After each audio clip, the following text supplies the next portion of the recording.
Hey, Bill.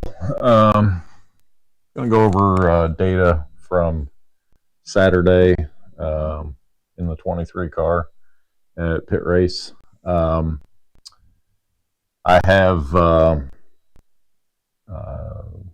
seen Mike started out, then Dylan, then me, then you. I've looked at all our stuff. I did lap time average of everyone's individual times. I forget exactly what I came up with for you. I want to say it was in the 214 range. Mine was about 211.9. So what I'm going to look at here, I'm going to look at your quick lap, and your lap, your information is going to be all the yellow, and in this graph the green traces. Mine's going to be the white. Very similar lap times, but what I saw was that you and Dylan do a lot of similar things that were quicker than me in a couple different spots, and then in one particular spot in the S's, I was considerably quicker than both of you consistently. I think I got an idea why. Down here on the track map, I can zoom in. The red dot is going to be you. The white dot's going to be me. Any spot here, I guess we'll look at that spot. Any spot on the track, the red dot is referenced by the position on the charts. So if we get a big time separation, even though the white dot may be way behind or way ahead, what we're clicking on here is still referencing the red dot. I hope that makes sense. It's not really critical to what we're looking at, but just for reference. So first thing I noticed consistently, coming up to start finish, consistently you get a really good run, better run than I do out of the hairpin down here, and that pays dividends all the way down the front straight. Again, this is pretty consistent. You got about 0.8 miles per hour more up at the top of the front straight. So that tells me you got a better exit, and you're pulling away all the way up the front straight. Something I see consistently in your data in the throttle traces is that we do not get 100% throttle. So even coming up the front straight, after turn one, this has gone up the hill into the S's, just really consistently. We never see 100% throttle. Now later on at the end of the lap, slide over there, we do see 100%. That's gone down the back straight. So I know we can get there, but for some reason, and again, it's consistent, we don't see 100% throttle. Now this back here, it's 92%. Over here, you're 93, 94%. Then out here, I think it's like 98%. That 98% definitely isn't slowing you down at all. This back in here, we're definitely not talking 10 horsepower. We might be talking half a horsepower, but I would like to see full commitment. This one right in here, 88%.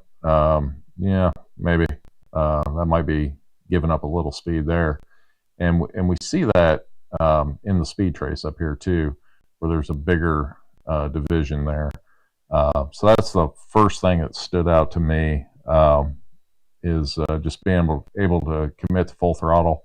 And for whatever reason why we're not getting that, like I said, I don't, over in here, it's not really slowing you down, but I'd like to see, 100%. Coming in turn one, you carry in a little deeper than I do. But then I also, let me zoom in a little bit there. I also carry more min speed through that corner, about 1.5 miles an hour more there. So my min is about 63.7. Your min's about 62.3, so about 1.5 mile an hour more min. And then I get back to throttle a little earlier, and kind of like you getting out of the hairpin up onto the front straight, I carry that advantage all the way down the front straight. And at this point, I got the same 1.3 miles an hour that I'm pulling away, all down that front straight. So you did a good entry. This is kind of backward of some of the things that I see you doing down here, where you came in pretty hard, but then gave up speed and didn't carry speed out down the next straightaway. So that's something I would work on in turn one. Otherwise, it's a really good turn. I'm kind of nitpicking there. Coming into turn two, what I see, I also see you kind of rolling off the throttle here, instead of driving right up to it. But if you see in your speed trace, you roll in. So what I'm doing is coming up and I'm jumping on the brakes hard, and making my turn in where you're easing off the throttle and easing into the brakes and rolling speed in, and that's really good at this point. But then what we see here, you don't carry the speed through the corner, so there's a big speed variance there between you and I. But what I like, and what I saw in both you and Dylan doing this, and this is something I want to try when I go back to pit, you see how mine dips here in turn two. When I make this turn into turn two, I get this big dip. And I was concentrating really hard on rolling speed through one, but then that was really hurting me through two, and then again all down this straight, down here into the sinkhole or whatever they call that deal. So I like what you guys are doing here. How that's a nice continuous smooth complex left right, and you maintain speed through it. I would like to see both of us, you pick up a little min speed into one, and then me pick up a lot of speed there in two, and kind of try to meet somewhere in the middle, and make that just one continuous speed trace, smooth line of speed through those two corners. So real good through two. I think you can carry a little more speed, min speed, through one. The one thing I do notice that stands out to me through one and two, this is lateral G, and so you have the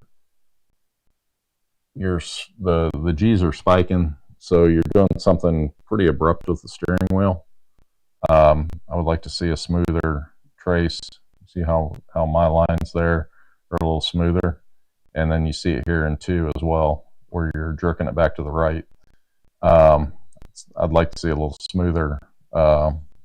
This one's not so bad.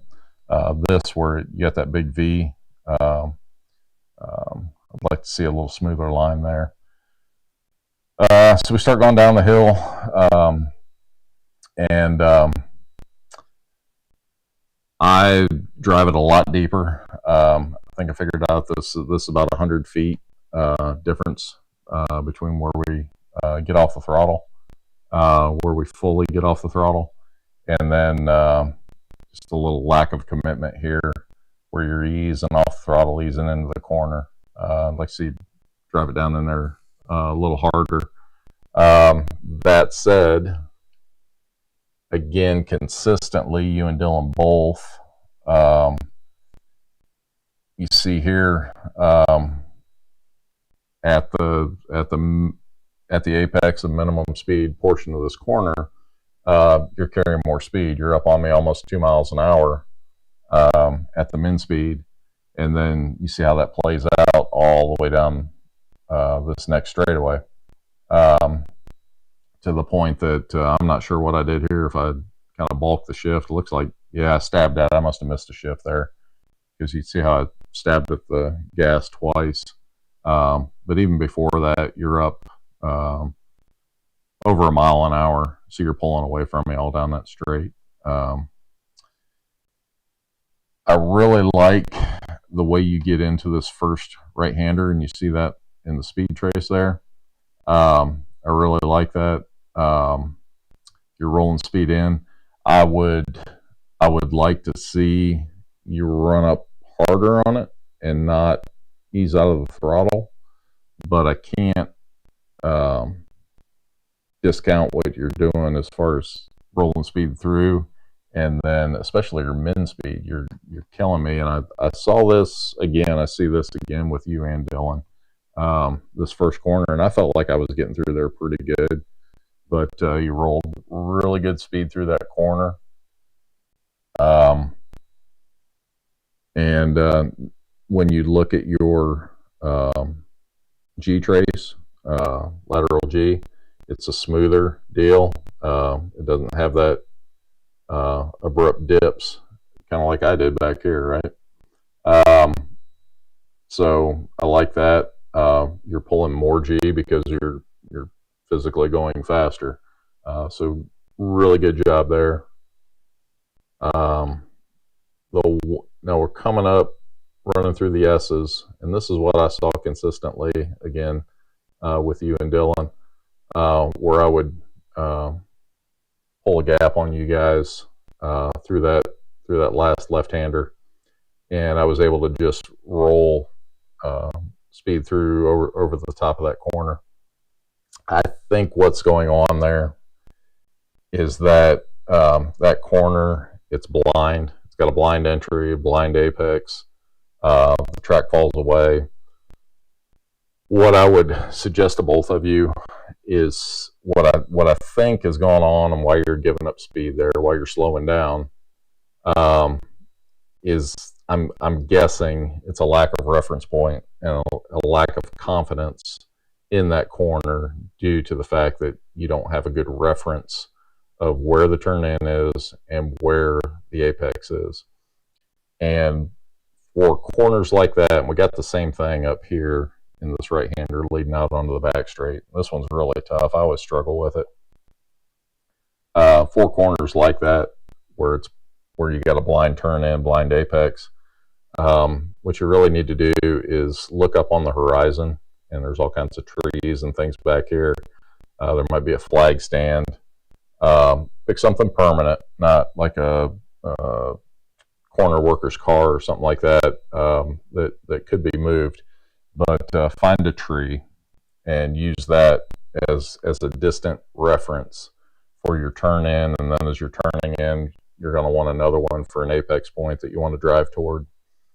And when you do that, you're driving toward a fixed point that you can see, and you can have confidence to roll speed over the top of that corner. And then the same thing here, going out onto the back straight. You need there's a flag stand right up in here somewhere that works really well for a reference. But that's like I said, consistently with you and Dylan, I saw that.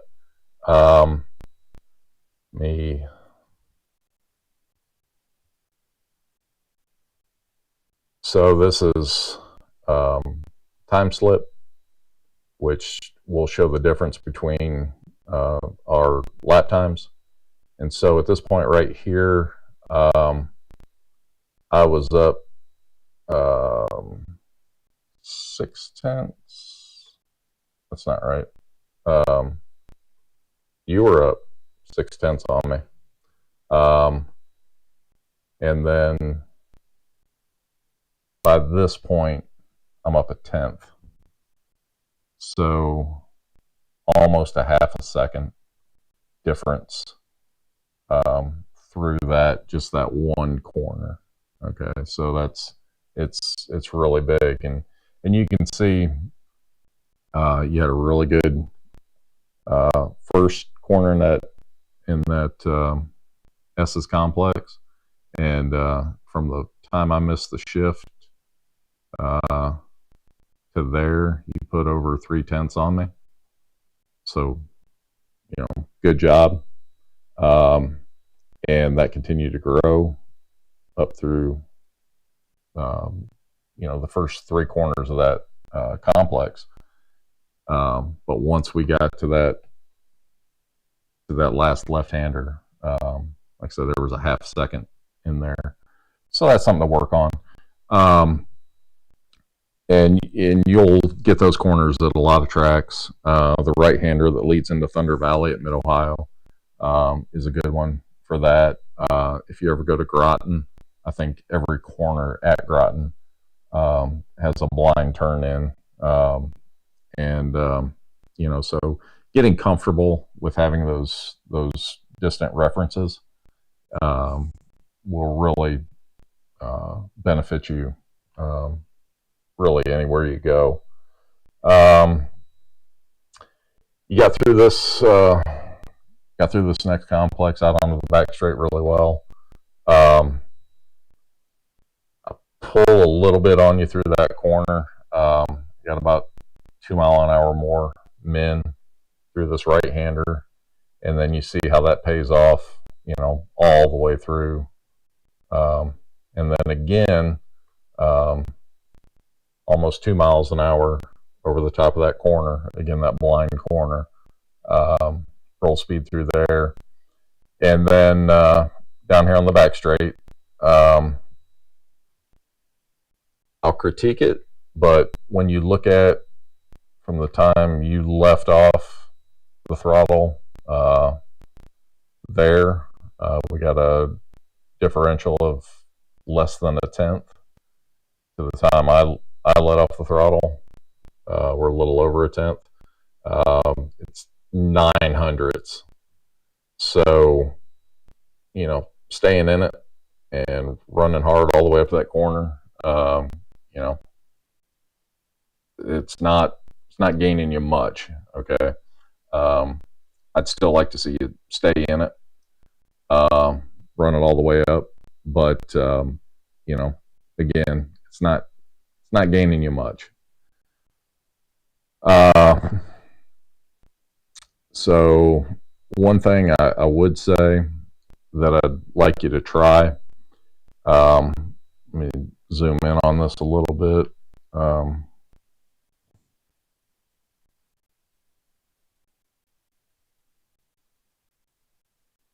on. I'm gonna drain. There we go.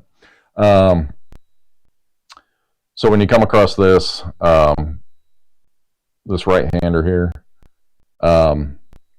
instead of driving the car all the way out to the edge of the track, kind of coming through this corner, you're already loading the car up on the left side because you're turning right.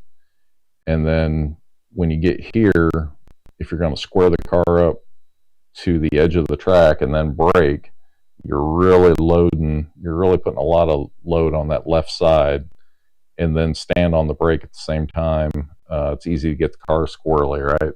Because you're asking it to do a couple things at once.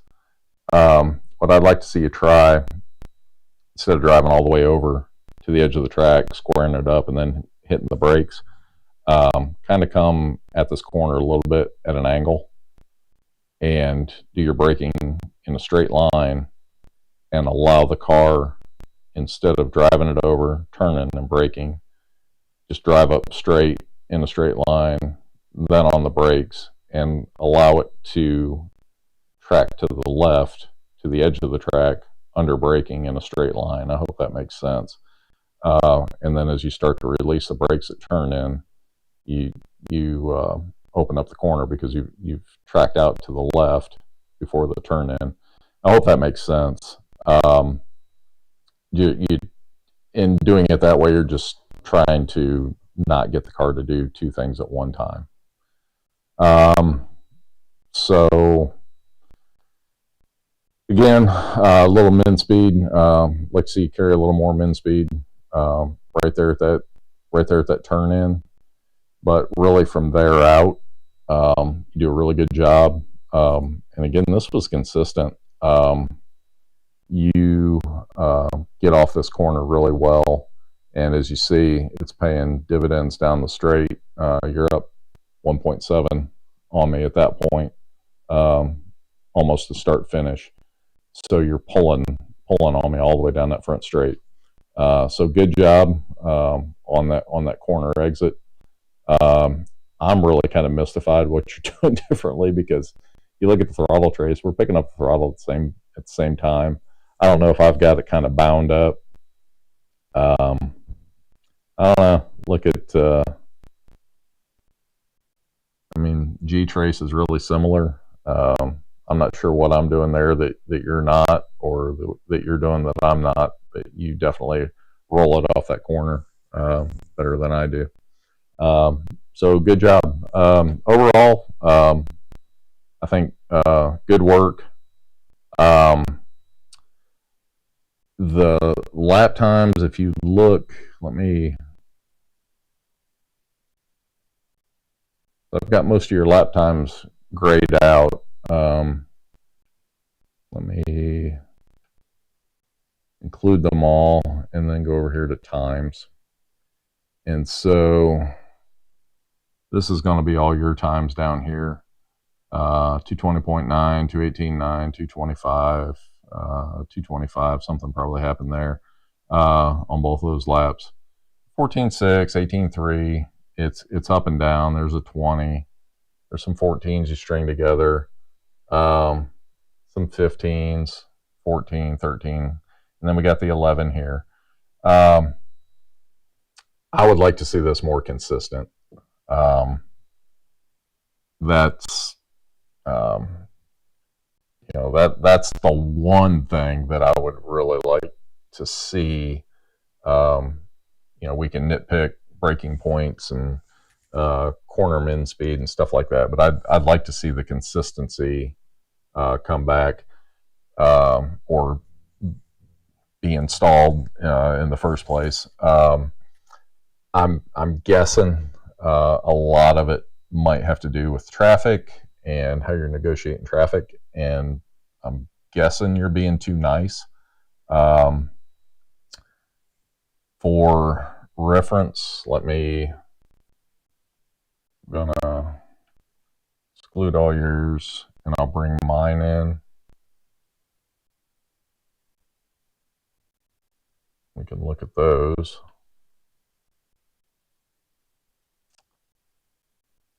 $11, $11, $11, $10, $10, caution laps, 13. That's the lap I spun. I don't even know if you knew I spun. I spun in the S's, turn one, or that first right-hander of the S's. 11, 12, 12, 12, 11. I'd like to see more consistency. And, I haven't really overlaid a bunch of your laps to see if it's where the time is being lost. I'm guessing it's allowing people by, braking early to allow somebody by and things like that. So that's in endurance racing. I'd really like to see you work on being able to pass and be passed without losing time, because that's definitely the most time that you can gain is in those standout laps, those 216s, 217s, where you gave up 4 or 5 seconds a lap, being passed or passing someone. So that's the one thing I would work on. The other thing I'd like to see is attacking that throttle more and getting definitely 100% throttle in these areas that you weren't. And then like going back here, this kind of thing here in driving down here into the sinkhole, drive it down in there. That's one area where you can commit and drive it down in a little harder. But again, it's not those things. Just like back here in the hairpin, those things aren't going to gain you a bunch.